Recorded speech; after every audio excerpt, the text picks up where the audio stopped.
PodCastle, episode 885 for Tuesday the 1st of April 2025. Prisoners by Sai Wang, read by Shingai and Jerry Kagunda and produced by Devin Martin. Rated PG.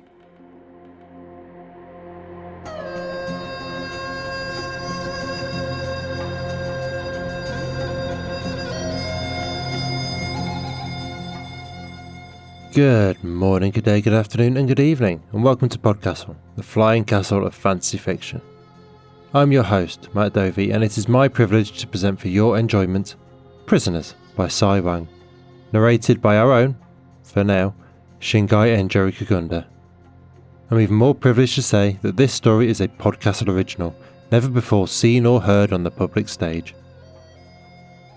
Your author today, Sai Wang, is a speculative fiction writer based in the San Francisco Bay Area. His work has appeared in Aurealis, Electric Spec and Mythaxis. Your narrator, Shingai and Jerry Kagunda, is an Afro-surreal futurist storyteller from Nairobi, Kenya, with a literary arts MFA from Brown. Shingai's work has been featured in the Best American Sci-Fi and Fantasy 2020, Year's Best African Speculative Fiction 2021, and Year's Best Dark Fantasy and Horror 2020. They have fiction, essays and poetry in or upcoming in Omanana, Fantasy Magazine, Fractured Lit, Choreo, Africa Risen, Baffling Magazine, Lightspeed and Afro-Central Futurism and speculative fiction, among others. Shingai's debut novella, And This Is How to Stay Alive, published by Neon Hemlock Press in October 2021, won the Ignite Award for Best Novella in 2022. She is the co-editor of PodCastle magazine and the co-founder of Voodoo Noughts, an Afrofuturist summer workshop nominated for Community Ignite Award. Shingai is a creative writing teacher, an eternal student, and a lover of all things soft and black. And now pay attention, for our tale is about to begin, and it's travelled across oceans and years to find you.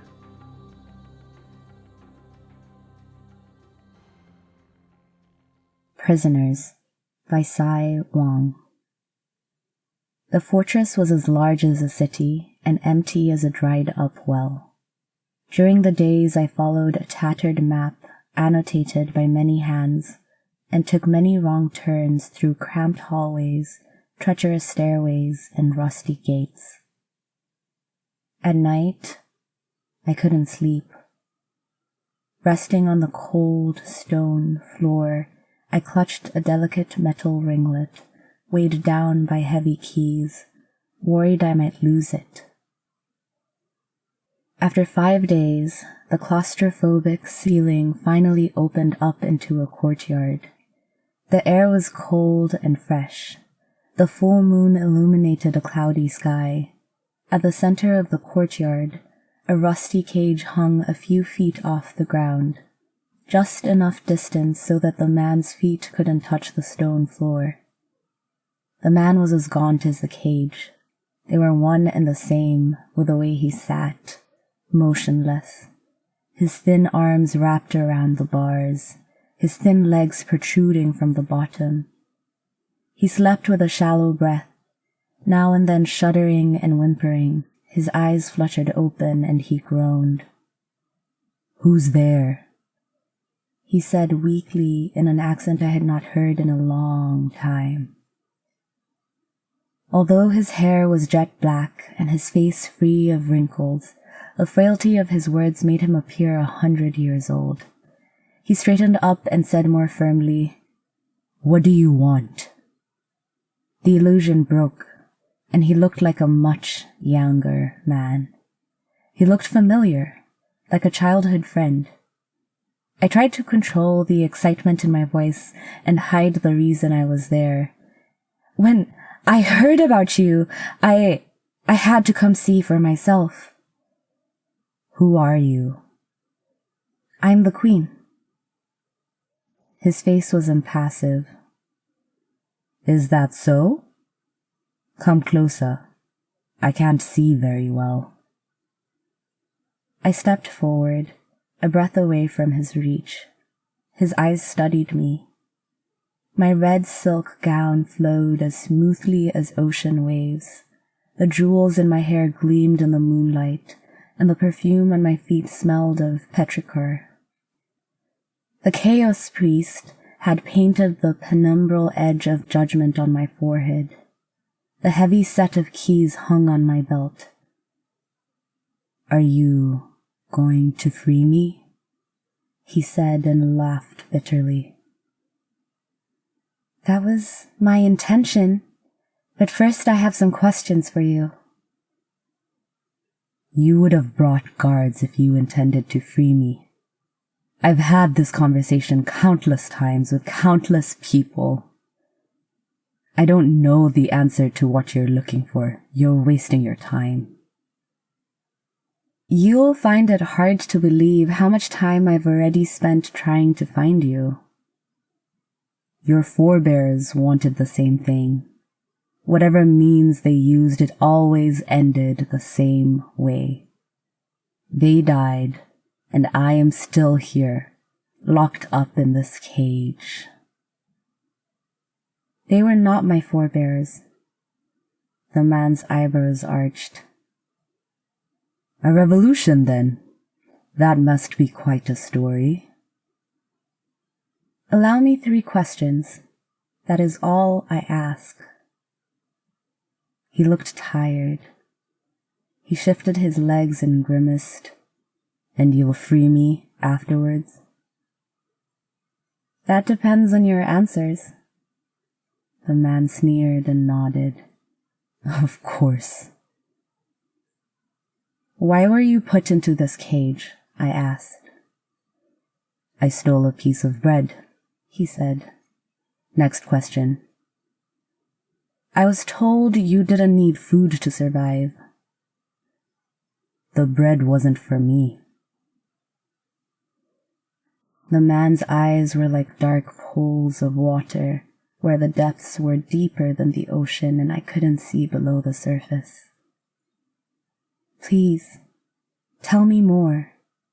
You must answer my questions to the best of your ability." The man sighed. "Very well. This was centuries ago, when a revolutionary movement overthrew the emperor. They deemed everyone equal. The farmer was equal to the merchant, who was equal to the noble. The central government rationed food to every person. But why did the farmer have to till the land when everyone was equal? Why work harder only to have your surplus taken by officials to be split among everyone else? Soon, the food ran out, and famine struck the country. I knew a girl whose father died in his bed. No one had the energy to move him, try as we did. While the father's body rotted in the upstairs bedroom, the mother died. We left her downstairs in the guest room. The grandmother went next. This little girl was so hungry that she was about to eat her grandmother to survive. So I stole a piece of bread, and they locked me up." The man's voice cracked. I never found out what happened to that little girl." I reached out to him and touched his hand.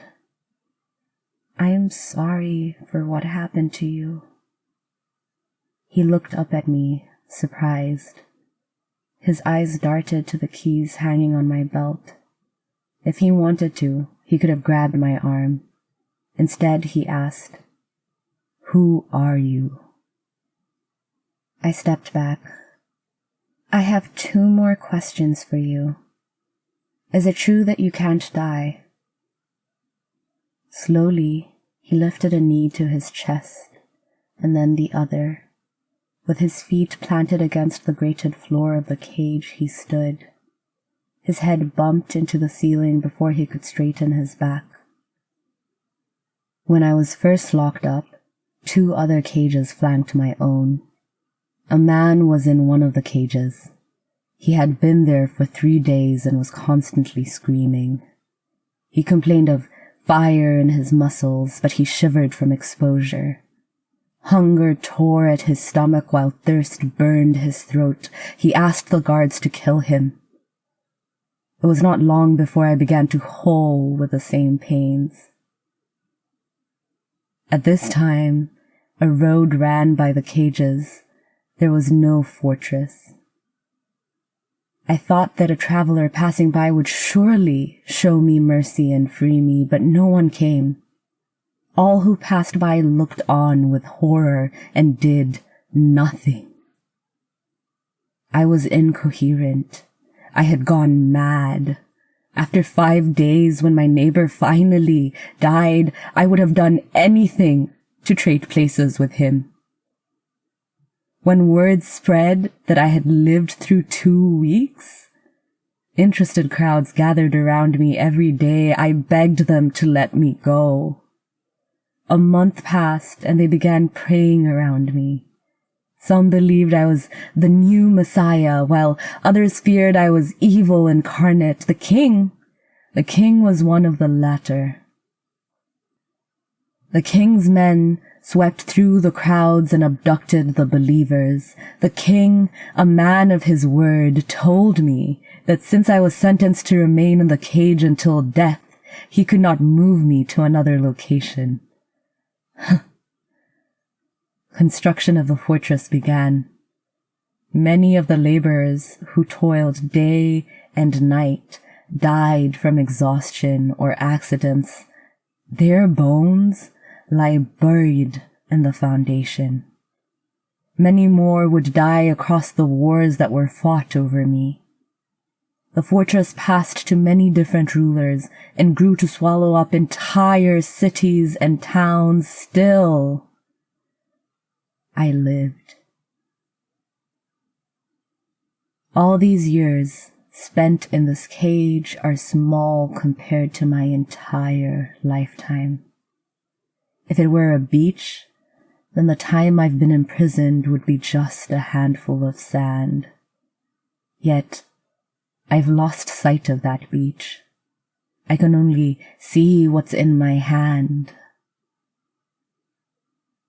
Long past nightfall, we were now in that silent, late hour when the cicadas had stopped singing, but the morning sparrows still slept in their nests.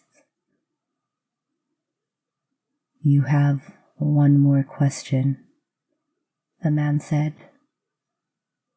"You still haven't asked the important one, the one that every single soul wants to know. Are you lonely?" I asked. The man laughed, but broke into a coughing fit, his skin barely able to contain his rib cage as he heaved.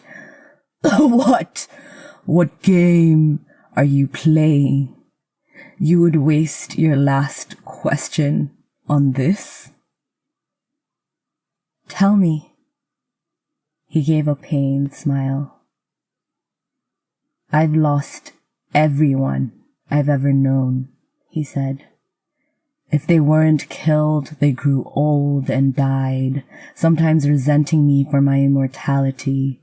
Every century or so I had a friend I could trust. If I was fortunate, that friendship would last through several generations of their family." "What about lovers? Children?" I probed. "My immortality isn't a trait that can be passed down to my children. Nothing is harder than watching your children grow older, to have them wither away while you remain young.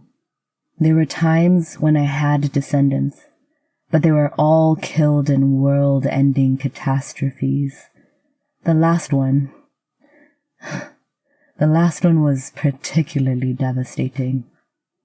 After the starfall, the sky darkened. Plants died, people starved, and nations warred. Out of the carnage, only our buildings and tools survived. After a time, even those deteriorated into dust. For thousands of years, I wandered the earth, wondering if I'd ever see another human being again. I wondered if I would live until our planet became absorbed by the sun and my body burned down into its most basic building blocks. Would those particles still try to come together? To live? Loneliness is a constant burden, but loss is a scar that never fully heals. I can count on one hand the number of times I've had a true relationship, a lover with whom I shared everything.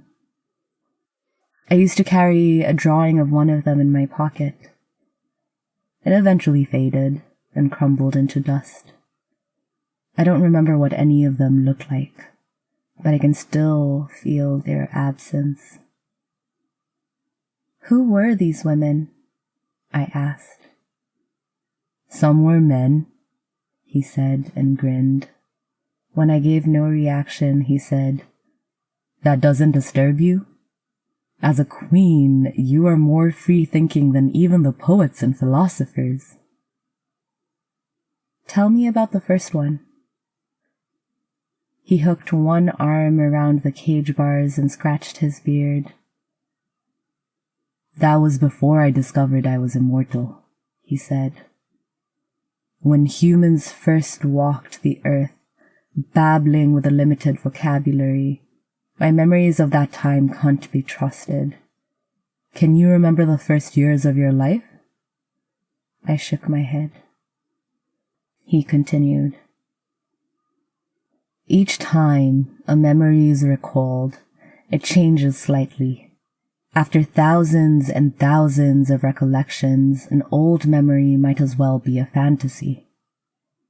My family had been killed by a pack of large animals. I was the only survivor. I didn't question why I, alone, survived. Humans were more akin to animals back then, living from moment to moment. I wandered to an inlet near the ocean, where a peaceful tribe took me in. During the summer when the waters were warm, they dived deep into the inlet to hunt for a species of crustacean that was both delicious and plentiful. She was my teacher. I can still grasp at some of the memories, but the rest have all been sanded away. I remember we had a son. I remember losing everything when another tribe attacked, killing the men and children and taking the women. I woke up soaked in blood with all my wounds healed. That was when I first questioned, why me? The man looked more wary than a crumpled piece of paper.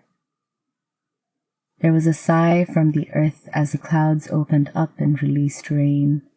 A steady drizzle, a good omen. The man tilted his head, opened his mouth, and savored the small droplets of water. He turned back to me and said, "Well, you have asked your 3 questions. Now I want to know. Who is this queen with the strange questions? If you don't want the elixir of life, the fountain of youth, or the tears of the moon, what do you want from me?"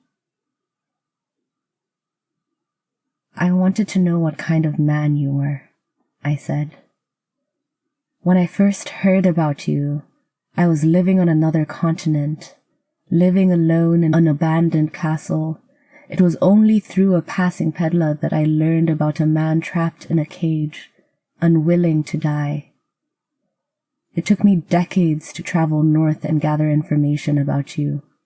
It took me centuries to gain followers, build alliances, overthrow the king, and gain access to this fortress."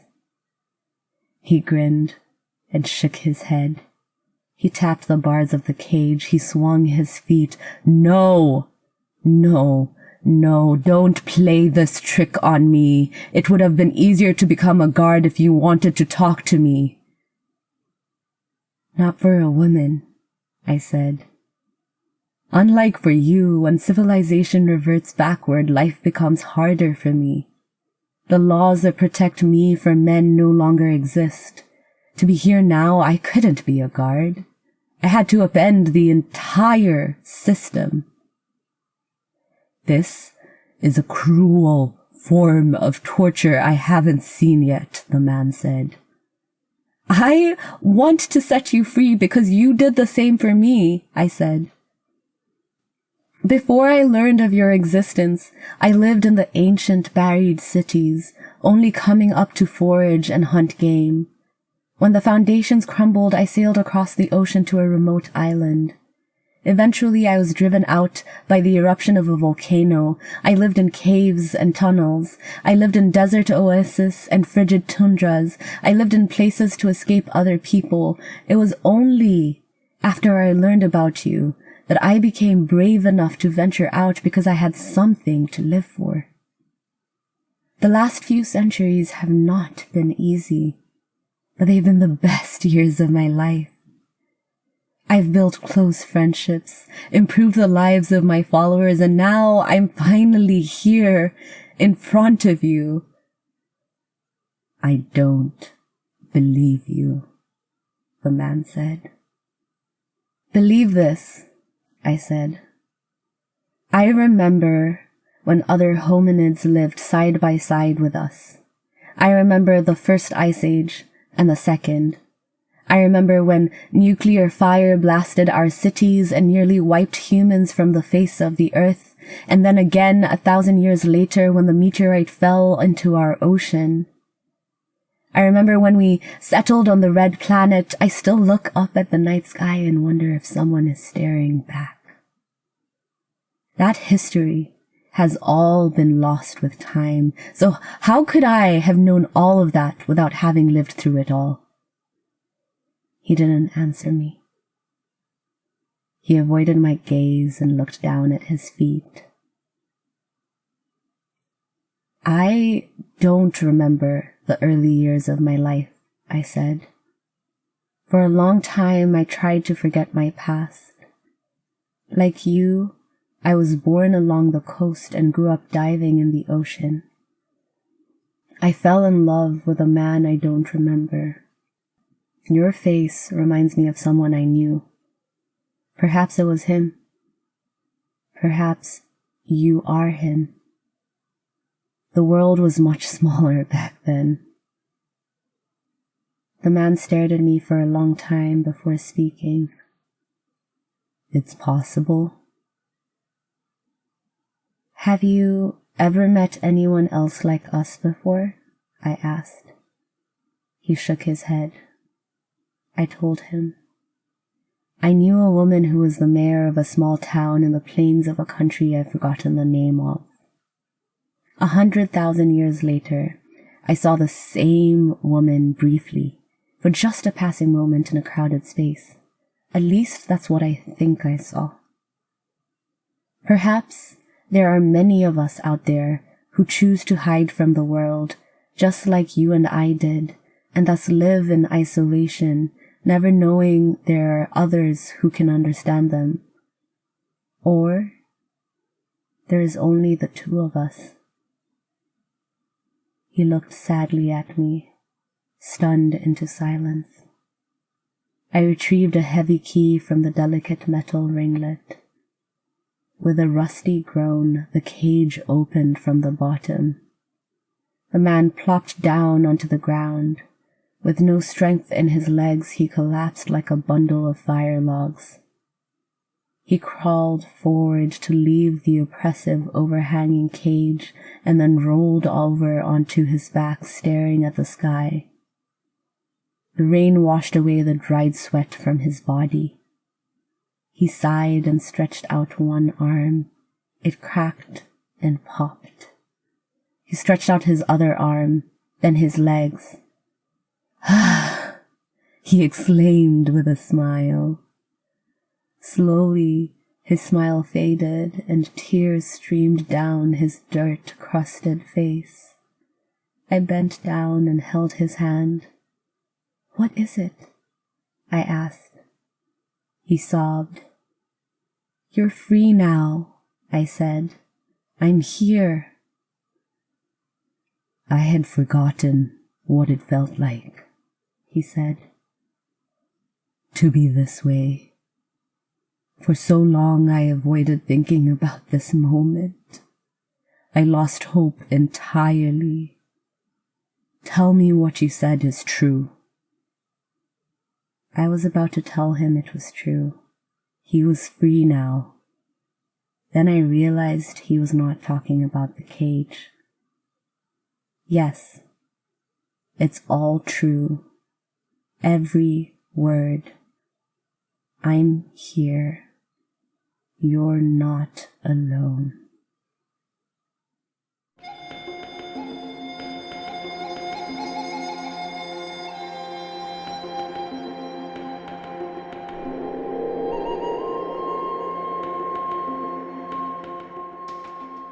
And welcome back. That was Prisoners by Sai Wang, and if you enjoyed that, then you can find him on Twitter as @SaiWang, where he's got links to his stories in Mythaxis and Electric Spec. It is a strange and terrible thing to think you're alone in this world, and that there's no one else like you. Buckle up, kiddos, it's another Matt's Late Autism Diagnosis Trauma Dump outro. I should probably hang a TM mark off that at this point. Did you know that PTSD and autism have a lot of overlap in the symptoms, to the point of frequent misdiagnosis? Even if you did know that, what you won't know, because no one has pinned it down yet as far as I'm aware, is whether that's related to the ways that trauma changes your brain, wherein it is literally physically rewired as a result of what you've been through, and whether that has any similarities to the way that an autistic brain is wired differently from the word go, or whether it's just that growing up autistic in a neurotypical world that doesn't accommodate us is so inherently traumatic that literally everyone who has autism also has PTSD.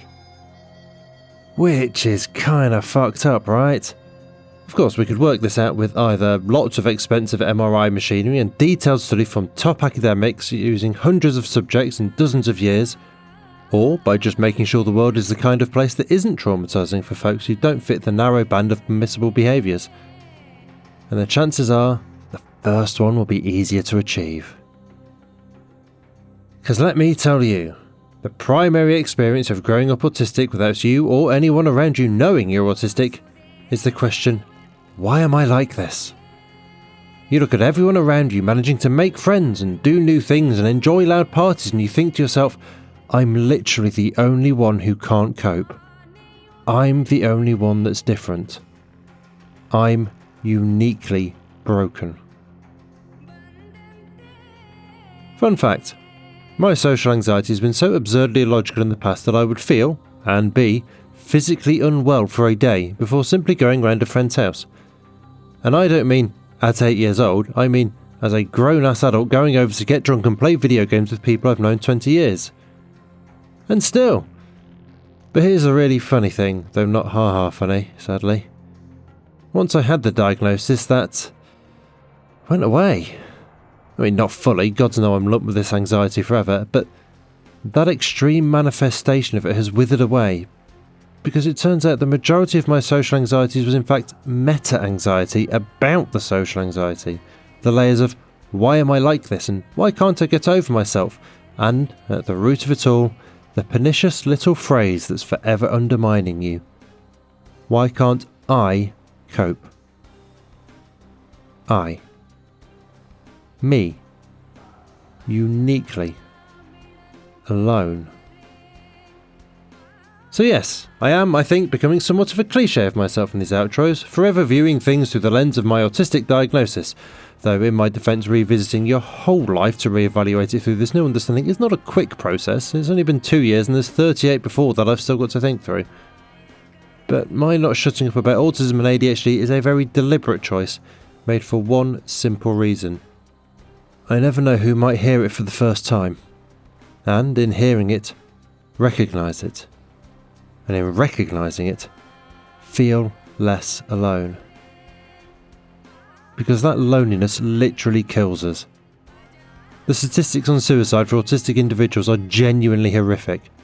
We are 9 times more likely to die by suicide than the general population. We make up 1% of the population, but 11% of the suicides. It is the second leading cause of death for us. It is bad enough that it brings the average life expectancy for autistic folk down to 54 years, around 26 years less. And there are no other health complications comorbid with autism. There is no other reason why we appear to be dying younger. To feel alone, like a uniquely inhuman aberration, is a terrible, terrible thing. And it happens to too many autistic people, and it doesn't need to, because we aren't alone. If we're 1% of the population, there's 80 million of us. My God, so let me tell you that when you meet other autistic folk and realise it's not just you, it was never just you, you were never broken, you just weren't with people who understood you like these people do. It is the most liberating, freeing experience you can have, a moment of self-forgiveness so profound that it approaches the divine. So I won't shut up about it, because someone who desperately needs to hear it might just be listening at that moment. And if that's you, right now, feeling the walls crashing down around you, I promise you that the freedom outside that prison you built yourself to hide yourself is worth it. And there are people out there who know what you're going through and who will lift you out of that rubble and help you walk back into the world. God, find me on Blue Sky if you want, if you need. Just know that you were never as alone as you feared you were. That was our show for this week. On behalf of everyone at PodCastle, your co-editors Shingai Njorikagunda and Eleanor R. Wood, assistant editor Caitlin Zavanovich, audio engineers Devin Martin and Eric Valdez, and our many wonderful first readers, Andrew Cahoe, Craig Jackson, Amalia Harrington, Julia Patt, Kieran Corsaini, Ryan Cole, Sarah S. Messenger, Shrikripa Krishna Prasad, Tava Nova, Tierney Bailey, Zeev Witties, and myself, Matt Dovey. Thank you for letting us share another story with you. The legal bit. PodCastle is part of the Escape Artist Foundation, a 501c3 non-profit, and this episode is distributed under the Creative Commons Attribution Non-Commercial No Derivatives 4.0 International License. That means you can share it, and please do, but you cannot sell it and you cannot change it. If you want specifics, check creativecommons.org. Our music is by Shiva in Exile. Everything we do on PodCastle is 100% donor funded, and if you'd like to support what we and the rest of EA do, please join us on our Patreon at patreon.com/EApodcasts. Prefer another method? There's details for supporting us via Twitch, Amazon Prime, Ko-fi and PayPal on escapeartist.net. We'll be back next Tuesday with another fantastic tale. In the meantime, you might care to check out our sister podcasts, Escape Pod for science fiction, Pseudopod for horror, Cast of Wonders for YA speculative fiction, and Cat's Cast for speculative cat stories. If your heart belongs to us though, we'll see you next week. Be safe and be kind.